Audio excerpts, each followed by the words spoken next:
Hello, and welcome to Viral Trending News, where we bring you the stories gripping the world right now.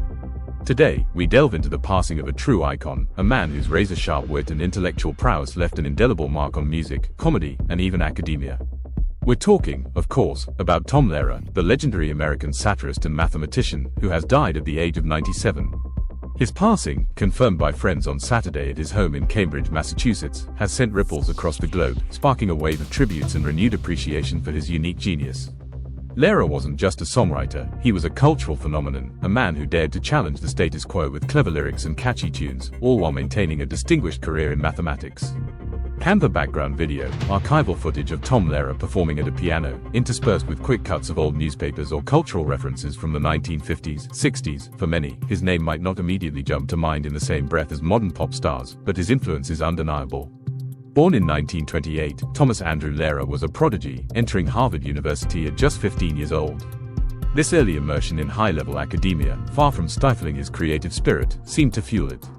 He studied mathematics, but his true passion, or perhaps his glorious side hustle, became the art of musical satire. Imagine a time when television was just gaining traction, and the world was navigating the Cold War, social upheaval, and rapidly changing norms. This was the landscape Lehrer chose to dissect, not with angry protests, but with a wry smile and a piano. His songs were meticulously crafted, often darkly humorous, and always incredibly smart. They tackled everything from nuclear proliferation in "We Will All Go Together When We Go" to the absurdity of the military-industrial complex in "Send the Marines." His approach was deceptively simple, pleasant melodies paired with utterly subversive lyrics. It was a potent combination that earned him a cult following and, eventually, mainstream recognition, particularly through the 1960s TV show That Was the Week That Was, which heavily featured his biting commentary. Canva background video, animated graphics of The Elements song, or visual representations of poisoning pigeons in the park, non-graphic, humorous. Who else could make the periodic table a hit song, as he did with The Elements? Or turn the mundane act of poisoning pigeons in the park into a darkly comedic masterpiece? His ability to infuse such serious, even taboo, topics with wit was revolutionary.